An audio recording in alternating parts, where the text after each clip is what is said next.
Hello everyone, welcome back to my channel. In exams, complaint letter is one of the most frequently asked formal letters, and many students lose marks because of wrong format or informal language. In this video, we will learn complaint letter step by step in a completely exam oriented way, including correct format, useful vocabulary, a solved example, and examiner tips. So, watch the video till the end to score full marks in letter writing. So, today you are going to learn the meaning of complaint letter, correct exam format, informal expression, solved example that will be ready to write in your exam, and common mistakes to avoid. So, today let's know what is a complaint letter. Complaint letter is written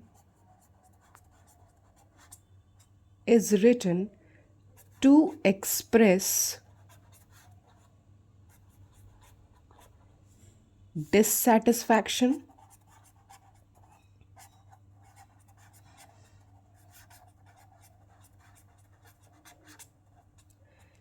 dissatisfaction about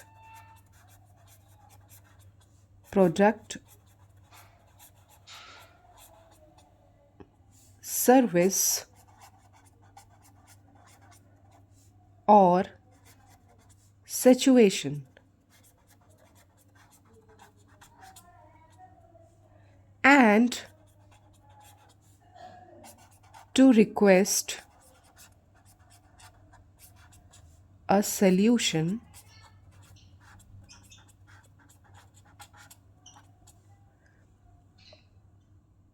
or action. Always remember, complaint letter is a formal letter. इसका मतलब जब भी हम किसी भी product, service, situation से असंतुष्ट रहते हैं तब हम क्या करते हैं?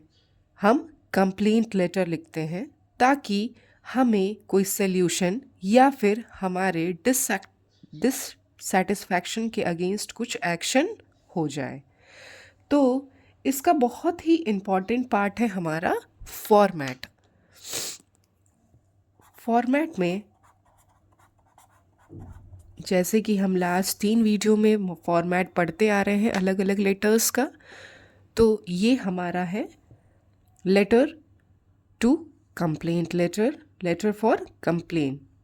सो इसमें भी सेम ही शेड्यूल चलेगा, जैसे कि सबसे पहले हम सेंडर्स एड्रेस लिखते हैं, फिर उसके बाद हम डेट लिखते हैं, फिर एक लाइन छोड़ने के बाद हम टू द मैनेजर,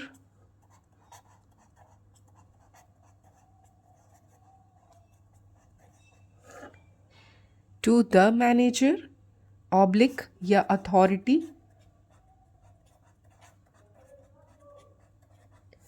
और नेम ऑफ द ऑफिस। जिस भी हम ऑफिस को लिख रहे हैं कंप्लेंट, उस ऑफिस का नाम या फिर किसी कंपनी का नाम जिसके खिलाफ हम कंप्लेंट कर रहे हैं और वो किस सिटी में है। ओके, फिर हम एक लाइन छोड़ेंगे, फिर हम लिखेंगे सब्जेक्ट, और subject should be short and clear. अब हम चलते हैं, एक लाइन छोड़ के हम लिखेंगे सैल्यूटेशन।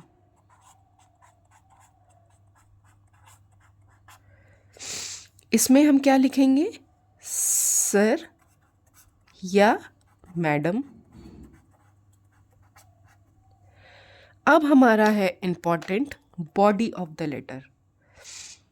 तो हम बॉडी ऑफ द लेटर जो है स्टार्ट कर देते हैं, जिसमें 3 पैराग्राफ्स इंक्लूडेड होते हैं।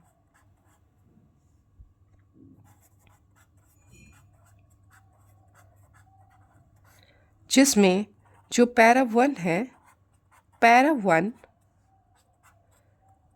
It is for reason for writing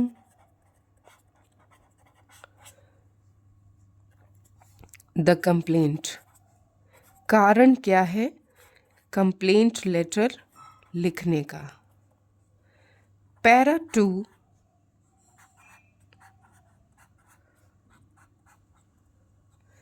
details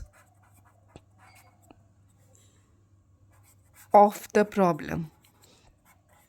हम अपनी प्रॉब्लम का डिटेल देंगे इसमें, जैसे कि क्या हो सकती है डिटेल्स? डेट, इशू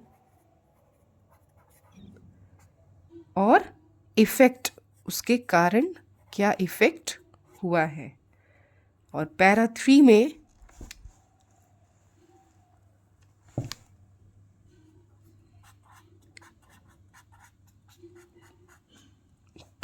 में हम रिक्वेस्ट करेंगे फॉर एक्शन और सल्यूशन.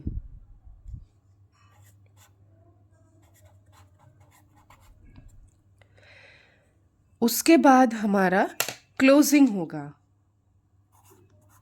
जैसे कि पहले लेटर में होता था, जिसमें हम लिखते हैं थैंकिंग यू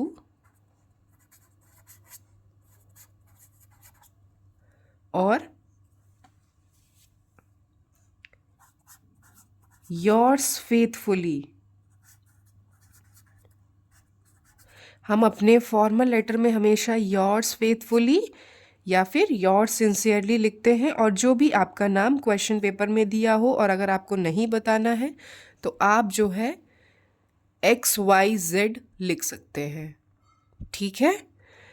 अब चूंकि हमको ये पता चल गया कि ये हमारा कंप्लेंट लेटर का फॉर्मेट है, ठीक है, ऐसे ही हम अपना लेटर लिखेंगे. अब हम देखते हैं कि अब हम एग्ज़ाम में आया हुआ क्वेश्चन जिसमें कंप्लेंट लेटर के बारे में लिखने को कहा गया है, उसका एक मैं सॉल्व एग्जाम्पल यहाँ पे आपके सामने दिखाती हूँ. देखिए, सॉल्व एग्जाम्पल, और this is exam oriented. It has been asked previous years in school and other competitive exams. जैसे कि आप देख सकते हैं, write a letter to the manager of an electricity department. आपको क्वेश्चन में ही दिख गया कि आपको मैनेजर को लिखना है, और वो मैनेजर कहाँ के हैं? इलेक्ट्रिसिटी डिपार्टमेंट के. आपको उनसे क्या कंप्लेन करनी है? Complaining about frequent power cuts in your area.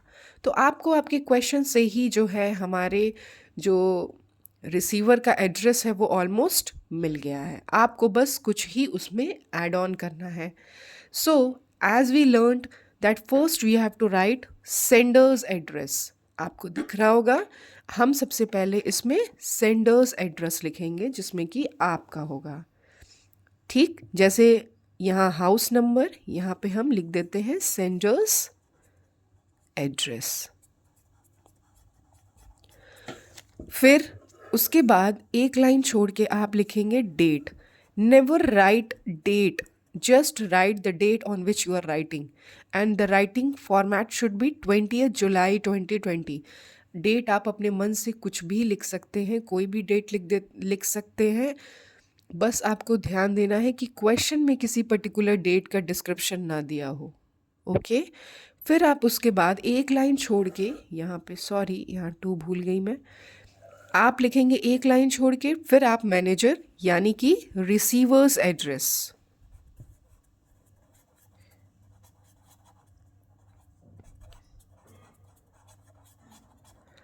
इसमें देखिए to the manager electricity department, और कहाँ के डिपार्टमेंट हैं ये? लखनऊ के. सब्जेक्ट हमारा एक लाइन छोड़ के होगा, उसमें हमने कहा क्या कहा है कि हमारा शॉर्ट होना चाहिए. देखिए ये हम अपने क्वेश्चन से भी इसको पुट ऑन कर सकते हैं. Frequent power cuts in your area. आप यहाँ पे complain about frequent power cuts. ठीक है. अब चलिए हम अपने लेटर को शुरू करते हैं सैल्यूटेशन से. जैसे कि मैंने कहा था, सर या मैडम आप लिख दीजिए। फिर फर्स्ट पैरा में आपको मैंने कहा था आप क्या लिखेंगे, reason for writing the complaint. ठीक है, आपने क्यों लिखा है ये कंप्लेंट लेटर। तो इसमें देखिए फर्स्ट पैराग्राफ में, I would like to draw your attention to the frequent power cuts in our area for the last few weeks. The irregular supply of electricity has caused great inconvenience to the residents. आपने अपनी बात कह दी कि भाई मैं चाहती हूँ या चाहता हूँ कि भाई आप जो है हमारे जो सिटी है उसमें क्या हो रहा है, हमारा जो एरिया है उसमें फ्रीक्वेंट पावर कट्स हो रहा है बहुत हफ्तों से, और इसके वजह से क्या हो रहा है, बहुत ही ज़्यादा सारे रेसिडेंट्स को इनकन्वीनियंस हो रही है। अब देखिए सेकेंड पैराग्राफ में डिटेल्स ऑफ द प्रॉब्लम जिसमें डेट, इशू और इफेक्ट होगा। तो देखिए जैसे पावर कट हो रहा है तो उसका क्या कॉज हो सकता है। Students are unable to study and daily work has been badly effect. चूँकि बच्चे पढ़ नहीं पा रहे हैं और भी जो डेली काम है वो उससे अफेक्टेड हो रहा है। Senior citizens and patients are suffering from the most due to this problems. बहुत सारे सिटीजन्स और पेशेंट्स जिनको इलेक्ट्रिसिटी से बहुत सारा एटमॉस्फेयर या फिर जो सुविधाएं उपलब्ध कराई जाती हैं उससे उनका बहुत ही ज़्यादा नुकसान हो रहा है, वो उससे सफ़र कर रहे हैं। अब थर्ड पैराग्राफ में हम क्या करेंगे, एक्शन लेने के लिए रिक्वेस्ट करेंगे या फिर सल्यूशन निकालने के लिए रिक्वेस्ट करेंगे। ओके, तो यहाँ पे क्या लिखा है, I request you to kindly look into the matter and take immediate steps to ensure regular power supply. तो भाई जो भी दिक्कत है उसको आप देखिए और तुरंत जल्द से जल्द आप स्टेप लीजिए ताकि रेगुलर पावर सप्लाई आए, सॉरी। फिर आप उसके बाद एक लाइन छोड़ के आप थैंकिंग यू, योर्स फेथफुली और XYZ। अब देखेंगे हमारे एग्ज़ाम में जो मोस्ट इम्पॉर्टेंट लैंग्वेज टिप्स हैं वो क्या है। देखिए आपको हमेशा पोलाइट एंड फॉर्मल टोन का यूज़ करना है, आप रिक्वेस्ट कर रहे हो, ठीक है। डू नॉट यूज़ इमोशनल और रूड वर्ड्स, आप कभी भी इमोशनल या फिर रूड वर्ड्स नहीं लिख सकते हैं अपने लेटर में। फिर उसके बाद keep the letter short and clear and it should be between 120 to 150 words, इससे ज़्यादा नहीं होना चाहिए और 120 वर्ड्स से कम नहीं होना चाहिए। तो आई थिंक ये लेटर फॉर कंप्लेंट भी आज आप लोगों ने सुन लिया और सीख लिया। तो आई थिंक, और जो कॉमन मिस्टेक्स हैं वो लास्ट वीडियो में ही मैंने डिस्कस किया है, that never use informal language, never miss subject and never write too long letters, और कभी भी क्लोजिंग रॉन्ग नहीं होनी चाहिए। तो चूँकि आई would like to conclude this session and this video. In this video, we discussed the complete format and solved example of complaint letter. If you follow this structure and use formal language, scoring full marks will be easy. Practice regularly and revise the format before exams. If you want the next video on application writing or informal letters, let us know in the comment. Don't forget to like, share and subscribe for more exam-oriented English lessons.